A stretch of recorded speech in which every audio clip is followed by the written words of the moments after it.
Right now at noon, a southeast Kansas creek is contaminated following a pipe failure at a water treatment plant. And we still have some opportunities for a couple of pop-up storms as we head through the afternoon hours. We'll have a look at your forecast. And work is moving forward to prepare for a major milestone for one historic highway. The 4 states' most watched news starts now. Authorities in Montgomery County have charged a Coffeyville man with attempted murder. This is KOAM News at Noon. I'm Chris Warner. They've charged this man, Norman Starr.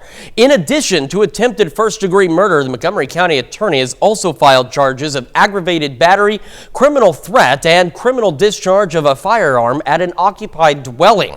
They haven't released many details yet about the alleged crime, but court documents allege Starr fired a gun multiple times toward the victim, a woman, and toward a neighboring property on Tuesday morning. The Kansas Department of Health and Environment has issued a stream advisory for Cow Creek due to elevated E. coli levels caused by an underground pipe failure at the Pittsburgh wastewater treatment facility. The city discovered the issue on Sunday and began repairs on Monday, but it's unclear if the problem is resolved. The affected areas include Cow Creek, which flows into Spring River and Empire Lake near Riverton. Residents are advised to avoid contact with the water, including keeping children and pets away. The advisory will be lifted once safety is confirmed. And Newton County authorities are trying to track down the source of trash that inconvenienced several drivers in the county yesterday morning. KOAM's Melissa Alexis has more on the litter dump investigation.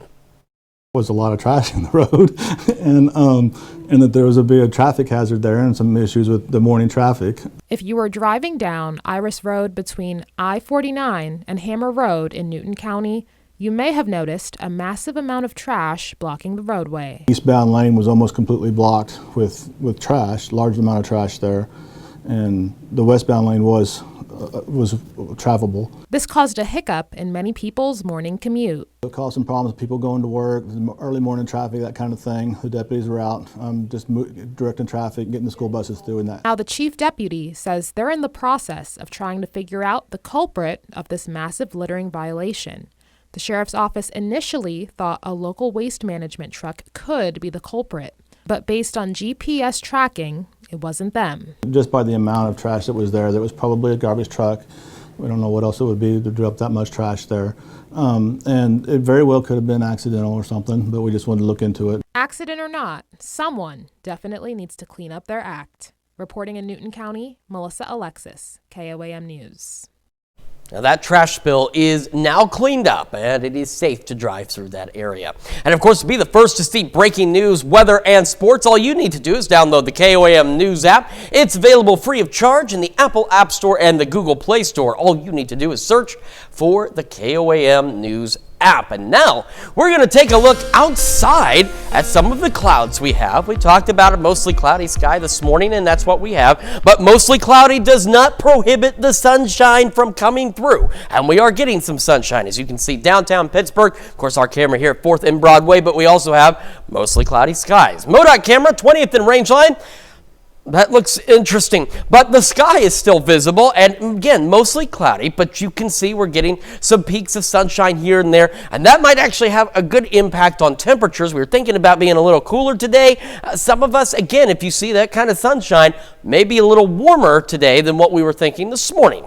Yesterday, well above normal to start the day, 55, not too far above normal, only 5 degrees up, 76 is what we made it to. We are 71 in Joplin right now and 74 in Pittsburgh. At temperatures around the region, got some cool spots here and there, and by cool I mean 71. That's really about it. It's not bad. Otherwise, we've got mid and upper 70s. Now as we go through the rest of the evening, still looking at mostly cloudy skies. North winds overnight tonight at about 5 to 10, and we'll drop back down into the low 60s by 11 o'clock tonight. Could see a pop-up shower or storm, but again, those chances pretty low. We still have scattered thunderstorm chances into the weekend, and we're keeping an eye on that severe threat next week, and we'll break all those details down for you here in just a few more minutes. Well, a must-stop photo op is coming for Route 66 fans. Springfield city leaders say artists are in the process of designing a major sculpture to honor the Mother Road. It will be placed near the Railhaven Motel on the original route. Now, funded by the state legislature to the tune of $1 million, the monument will commemorate Route 66's conception in Springfield in 1926. Springfield was just named the host city for America's Route 66 Centennial Celebration, and events across the country will kick off with a concert at the Shrine Mosque on April 30th of 2026. Well, Joplin High School's Constitution team took first place at the state competition and got recognized in a big way because of it. The president of the Missouri Bar Association, Shelley Dreyer, visited the school to congratulate the students in person. It's important that all Americans have a civic education and understand the basic principles of the Constitution, because that is the basis of our democracy. To see these students having such a wealth of knowledge about the Constitution is so refreshing. She had also made it clear during her visit that the spotlight should be on the students and their incredible achievement. At an event at the Miami Public Library got some young green thumbs dirty. Area kids learned how to make dish gardens. Experts from the Ottawa County OSU Extension Office gave the kids step-by-step instructions on how to plant and create their own unique botany design. Personally, I like doing these activities. I love being able to teach kids and to watch them come back as 4-H members teaching kids. I think that's when we know we've done our jobs. That free event was open to aspiring botanists ages 4 to 12. At Carl Junction, community members cut the ribbon on the newest farmers market in the 4 states, right next to the Briarbrook Golf Course. This is the first time CJ has ever hosted its own market. There were about a dozen local vendors with lots of options to pick from honey, soaps, flowers, and who could say no to some strawberries. We have a pick your own strawberry.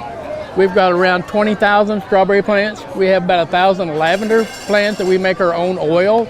We sell different varieties of lemongrass, lavender products. This is really a nice opportunity that Carl Junction has started for all of us. The Carl Junction Farmers Market will be open Thursday evenings through October. Well, coming up, the Carthage Chamber of Commerce holds an event to help develop future leaders. And later, we're making roasted party potatoes in the Mr. Food Test Kitchen. We'll be right back. Well, the Carthage Chamber of Commerce yesterday hosted an inaugural men's leadership breakfast at the YMCA Youth Activity Center in Carthage. As KOAM's Lonnie Walton explains, the event highlighted conversations about mentorship, education, and networking. I talked to several participants of this event, and they say events like this are great for those who want to lead. A strength and a peace to be able to step out and do these things. Derek Manifold is a successful business owner of Make Believe Coffee Shop in Carthage. He was asked to lead this inaugural event to encourage men to be leaders, and like many, he discovered that starting his own business wasn't easy. It was a little scary starting the shops. We started right around the time of COVID and the pandemic. Attendee Christopher Palma started his digital marketing business during COVID, but he said it all worked out. Neither of us knew that COVID was going to happen in that time frame, and so it all came out at the perfect time where I was able to transition out. And that's why CEO of Carthage YMCA, Jonathan Roberts, says organized events like these help encourage men to be successful leaders like Manifold and Palmer. It's for men to get together to not only talk about the good and the bad, but also about the families, things that they may need, to just have an opportunity to have fellowship. And president of Carthage Chamber of Commerce, Julie Ream, says it's needed in the community. I think it's important for our area when like-minded individuals, the leaderships in our community, the younger generation can come together and learn from those that are seasoned in the workforce. With that said, all these men we spoke to attribute their success to their faith. We do like to make sure that the Christianity is a strong emphasis. Yeah. That's how you know it's God. Without him, I'm really not able to be anything or do anything.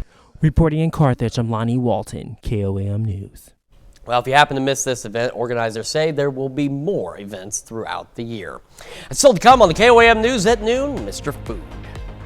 If there's one side dish that'll bail you out when you don't know what to make, this is it. Trust me on this one. And we're tracking thunderstorm chances as we head into the weekend. We'll be back with more right after this.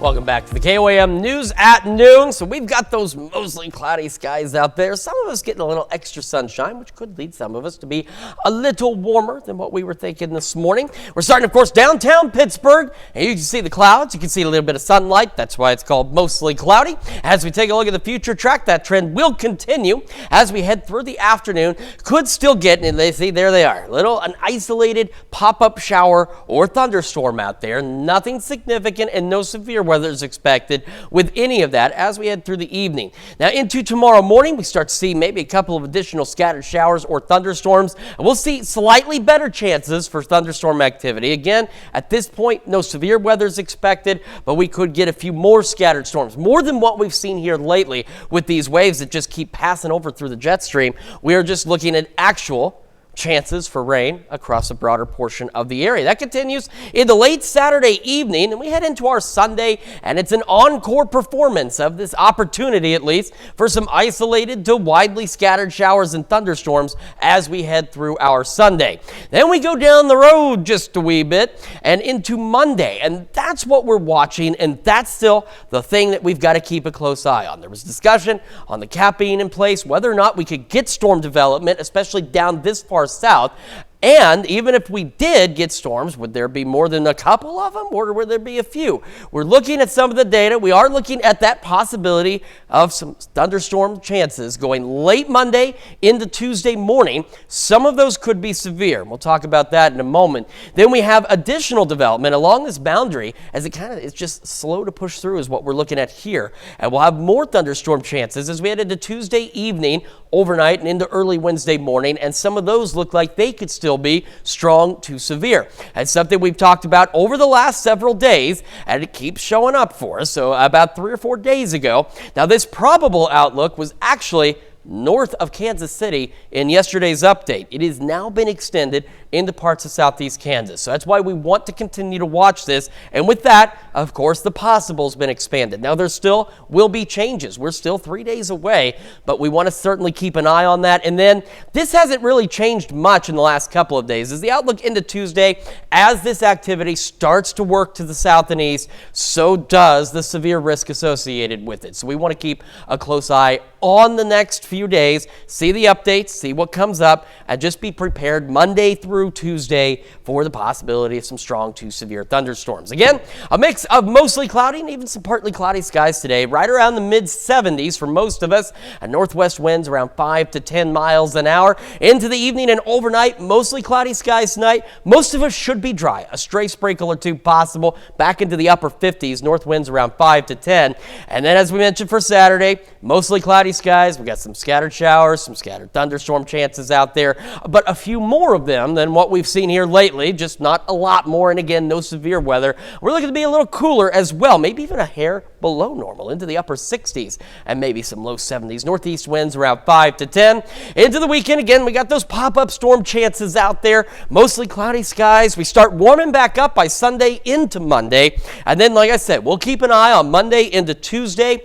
And by Wednesday, Thursday, still some lingering showers and storms, at least a few isolated pop-up storms. We cool back a hair Thursday and Friday of next week, but we also get another opportunity to dry out as we head toward the end of next week as well. Temperatures, though, not bad. We just got to keep an eye on all these scattered thunderstorm chances across the area over the next several days. So a lot to keep an eye on. Of course, we want to remind you to make sure you've got the KOAM Skywatch weather app. Absolutely essential information, absolutely essential to get, and it is free. You get severe weather alerts. You get Doug Heddy in there. Who wouldn't want that? He's right there with you anywhere you go. And so is the rest of the Skywatch weather team. So make sure you get the KOAM Skywatch weather app for any type of weather.